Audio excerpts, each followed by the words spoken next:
سورہ بقرہ کی آیت نمبر 165 ہے۔ اللہ پاک یہ فرماتے ہیں کہ اس کے باوجود کہ لوگوں میں سے کچھ وہ بھی ہیں جو اللہ تعالیٰ کے علاوہ دوسروں کو اس کی خدائی میں اس طرح شریک قرار دیتے ہیں کہ ان سے ایسی محبت رکھتے ہیں جیسے کہ اللہ سے محبت رکھنی چاہیے، اور جو لوگ ایمان لا چکے ہیں وہ اللہ ہی سے سب سے زیادہ محبت رکھنے والے ہیں۔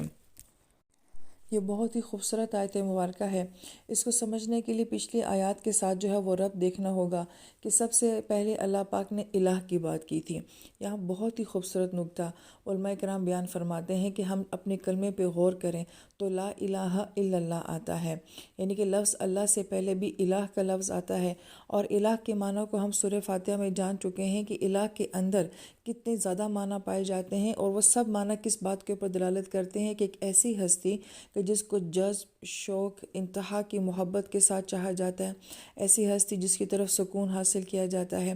جیسے کہ ایک جانور کا بچہ اپنی ماں کے تھنوں کی طرف لپکتا ہے، ایسے وہ ہستی جس کی طرف آپ انتہائی شوق کے ساتھ، محبت کے ساتھ لپکتے ہیں، وہ ہستی جس سے آپ کو سکون محسوس ہوتا ہے، وہ ہستی کی جس سے اس انتہا کی محبت ہوتی ہے کہ اگر وہ محبت نہ ملے تو انسان فنا ہو جائے۔ یہ سارے معنی ہم نے الہ کے اندر دیکھے تھے۔ تو جب اللہ تعالیٰ کے ساتھ ایسا تعلق بنتا ہے کہ کوئی ایک ایسی ہستی ہے جو الہ ہے، اس کے بعد بتایا گیا وہ الہ کون ہے، وہ اللہ ہے۔ لا الہ الا اللہ کا یہ خوبصورت کمبینیشن جو ہے ہمیں یہاں پہ نظر آتا ہے۔ تو پہلے تو اللہ پاک نے لفظ الہ کا ذکر فرمایا، پھر اس کے بعد اللہ پاک نے اگلی آیت مبارکہ میں تمام آیات آفاقی کو جو ہے وہ بیان فرما دیا۔ لہٰذا اللہ پاک کی جو 3 طرح کی آیات دی ہیں کہ اس الہ کی محبت جو ہے یہ ہمارے اندر، ہماری فطرت میں موجود ہے۔ تو گویا کہ توحید اور اللہ تعالیٰ کی معرفت یہ تو ہمارے اندر آلریڈی پہلے سے موجود ہے۔ پھر اللہ پاک نے آیات آفاقی دیں، اور آیات آفاقی وہ آیات ہے جس کا ہمارے ساتھ روز واسطہ پڑتا ہے۔ ہم سورج، چاند، ستاروں، آسمان، زمین، ہواؤں کو روزانہ جو ہے اپنی زندگی میں محسوس کرتے ہیں۔ تو کس کثرت کے ساتھ انسان آیات آفاقی کو دیکھتا ہے جو رب کی یاد دلانے کے لیے ایک بہت بڑا ذریعہ ہے۔ پھر اس کے بعد آیات قرآنی آ جاتی ہیں، اور پھر بڑی پیاری بات علماء کرام فرماتے ہیں کہ آپ جتنا زیادہ آیات قرآنی پڑھتے ہیں آپ کو اتنا ہی زیادہ آیات آفاقی جو ہے وہاں پہ نظر آتی ہیں، اس سے آپ کا تعلق مضبوط ہوتا جاتا ہے۔ جتنا آپ آیات آفاقی کو دیکھتے ہیں اتنا ہی زیادہ آپ کا تعلق جو ہے وہ آیات قرآنی کے ساتھ بنتا جاتا ہے۔ لہٰذا جب یہ 3 طرح کی آیات اللہ پاک نے ہمیں دے دی ہیں، اس کے بعد تو جس کو رب یاد آ گیا اس کو تو رب یاد آ گیا، اور اس کے باوجود جس کو رب یاد نہ آیا تو بس پھر اس کو رب یاد نہیں آ سکتا۔ پھر اس کے بعد اللہ پاک یہ فرماتے ہیں کہ پھر ہونا تو یہ چاہیے تھا کہ یہ 3 طرح کی آیات انسان کے پاس موجود ہیں، اور قرآن میں اللہ پاک نے ان آیات کو کتنا کثرت کے ساتھ بیان فرمایا ہے، تو پھر انسان کو اس رب کے ساتھ شدید محبت ہونی چاہیے تھی، ایک خاص قسم کا تعلق ہونا چاہیے تھا۔ لیکن آیت نمبر 165 میں اللہ پاک جو ہے یہاں پہ انسان کے ساتھ ایک گلہ کر رہے ہیں، اور وہ گلہ کیا ہے کہ پورے قرآن میں اللہ پاک شرک کا بھی ذکر فرماتے ہیں، کفر کا بھی ذکر فرماتے ہیں، لیکن اس آیت مبارکہ میں اللہ پاک نے نہ شرک کا گلہ کیا ہے نہ کفر کا گلہ کیا ہے، بلکہ اس آیت مبارکہ میں اللہ پاک نے محبت کا گلہ کیا ہے، محبت کی بات کی ہے کہ جیسی محبت پھر ان کو اس رب کے ساتھ ہونی چاہیے تھی، انہوں نے تو وہ محبتیں کسی اور کے ساتھ کر لی ہیں۔ پھر بڑی غور طلب بات ہے کہ یہاں شرک اور کفر کی بات نہیں ہو رہی، یہاں محبت کی بات ہو رہی ہے کہ اللہ پاک ہم سے گلہ کر رہے ہیں کہ تم مجھ سے ویسی محبت کیوں نہیں کرتے کہ جیسی کہ مجھ سے ہونی چاہیے تھی۔ پھر اس کے بعد مفسرین کرام ایک بڑا اہم نقطہ اٹھاتے ہیں، کیا یہ گلہ صرف کافر کے ساتھ ہو رہا ہے، کسی مشرک کے ساتھ ہو رہا ہے؟ کیا اس گلے میں مسلمان نہیں آتا؟ کیونکہ یہاں پہ اللہ پاک نے یہ تو نہیں کہا نا کہ تم کسی اور کی عبادت کیوں کر رہے ہو، اللہ پاک یہ فرماتے ہیں کسی اور سے اتنی زیادہ شدید محبت کیوں کر رہے ہو۔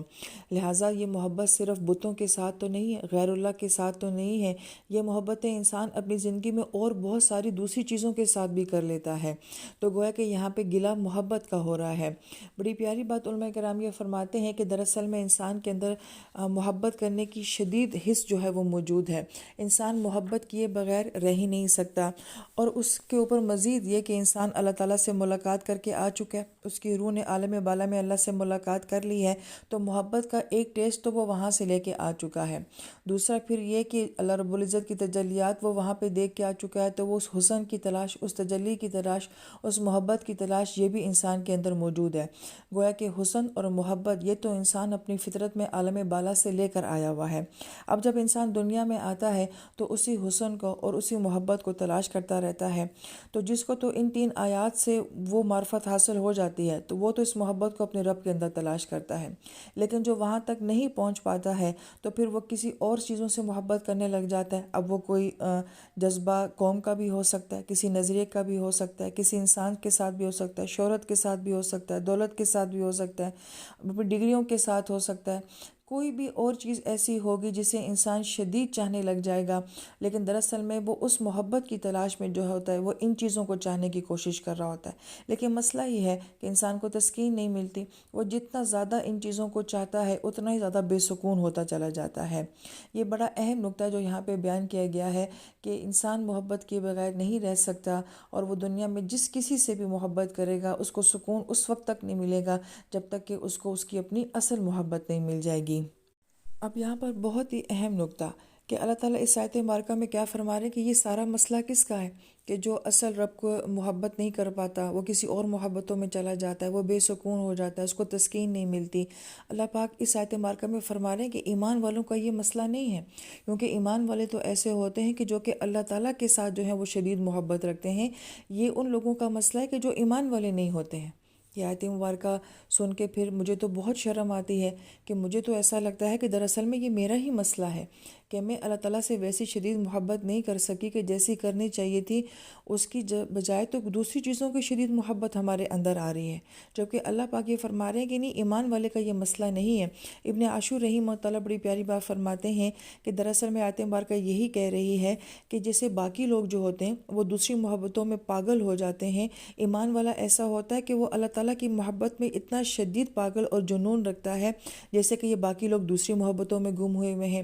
تو گویا کہ یہاں پہ تو اللہ پاک ایک ایمان والے کو ماڈل بنا کے پیش کر رہے ہیں کہ دیکھو تم لوگ جس طرح دوسری چیزوں سے محبت کرتے ہو اور ان کی محبت میں گم ہو، ایمان والا تو میری محبت میں ایسا شدید جو ہے وہ گم ہوتا ہے۔ تو پھر یہاں پہ ایمان والا جو ہے وہ کتنا شرمسار ہے اگر اس کے اندر یہ کیفیت نہیں ہے۔ اب یہاں پہ ایک اور بڑی اہم بات علماء کرام اٹھاتے ہیں کہ کیا وجہ ہے کہ انسان کیوں نہیں اللہ سے محبت کر پاتا۔ تو بڑی پیاری بات وہ کہتے ہیں کہ دراصل میں اللہ تعالیٰ کی محبت کے لیے بہت ساری چیزیں جو ہیں وہ بعض اوقات رکاوٹیں بن جاتی ہیں، کہ ایک ہوتا ہے خالق اور ایک ہوتا ہے مخلوق۔ ہم جب مخلوقات کو دیکھتے ہیں تو ظاہری بات ہے اس کے اندر بھی بہت حسن ہے، خوبصورتی ہے، یہ زمین، آسمان، یہ چاند، یہ ستارے۔ اچھا، پھر اس کے بعد جو آیات انفسی ہیں کہ انسان کا اپنا وجود، انسان اپنے آپ سے بھی بہت پیار کرتا ہے، پھر انسان کے ساتھ جو بہت سارے رشتے منسلک ہیں، ہمیں ماں باپ بہت اچھے لگتے ہیں، اولاد بہت اچھی لگتی ہے، بہن بھائی بہت اچھے لگتے ہیں، دوست یار بہت اچھے لگتے ہیں۔ پھر اس کے بعد اللہ پاک نے دنیا میں اور بہت ساری چیزیں بنائی ہیں، مال، پیسہ، شہرت، دولت، اچھا گھر، یہ سب چیزیں ایسی ہیں جن سے ہمیں بڑی شدید محبت ہو جاتی ہے۔ بلکہ اس سے بھی سب سے آگے جو آج کل کی شدید اور پاگل پن کی محبت ہے وہ ہمارے موبائل، ہمارے گیمز، ہمارے ٹک ٹاک، ہماری سیلفیاں، یہ تو آج ایک بالکل لیٹسٹ ٹائپ کی محبت ہماری زندگیوں میں آ گئی ہے۔ اب یہ ساری چیزیں ایسی ہیں کہ جو کہ مخلوقات کہلاتی ہیں۔ تو جو مومن نہیں ہوتا، جس کے پاس ایمان نہیں ہوتا، وہ بجائے خالق میں گم ہونے کے وہ مخلوقات میں گم ہو جاتا ہے۔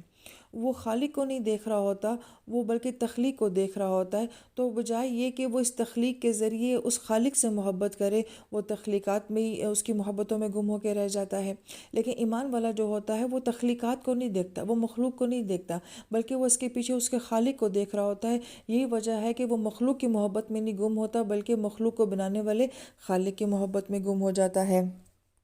پھر اس کے بعد اگلا سوال ہمارے ذہن میں یہ آتا ہے، کیا انسان اپنی زندگی میں ان سب چیزوں سے محبت نہ کرے؟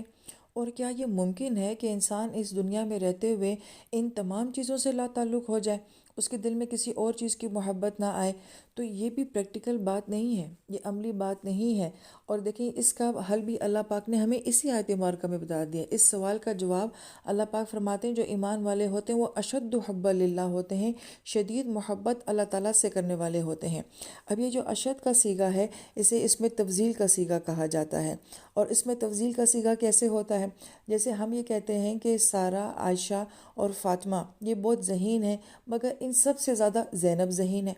اب اس کا مطلب ہے کہ ذہانت باقی ان تینوں میں بھی تھی، لیکن سب سے زیادہ ذہانت کس میں تھی؟ وہ زینب میں تھی۔ تو گویا کہ یہاں پہ علماء کرام بڑی پیاری بات یہ فرماتے ہیں کہ یہ ساری محبتیں انسان کی زندگی میں ہوتی ہیں، اور انسان ان تمام چیزوں سے محبت کرتا ہے، لیکن ان تمام چیزوں سے محبت کرنے کے باوجود شدید محبت کس کے ساتھ ہوتی ہے؟ وہ اللہ تعالیٰ کی ذات کے ساتھ ہوتی ہے۔ تو یہ جو بڑا کمپلیکیٹڈ مسئلہ تھا، جو میرے جیسے لوگوں کو ساری زندگی نہیں سمجھ آتا تھا، وہ اس آیت مبارکہ میں سمجھ آ گیا کہ باقی چیزوں سے محبت کرنا منع نہیں ہے، ان سے محبت ہوگی، یہ بھی ہماری فطرت کے اندر ہے، بلکہ ہماری ضرورت بھی ہے، لیکن صرف آیت مبارکہ یہ تقاضا کر رہی ہے کہ شدید محبت جو ہوتی ہے وہ ان سب سے نہیں ہوتی، بلکہ وہ تو اللہ تعالیٰ کی ذات کے ساتھ ہوتی ہے۔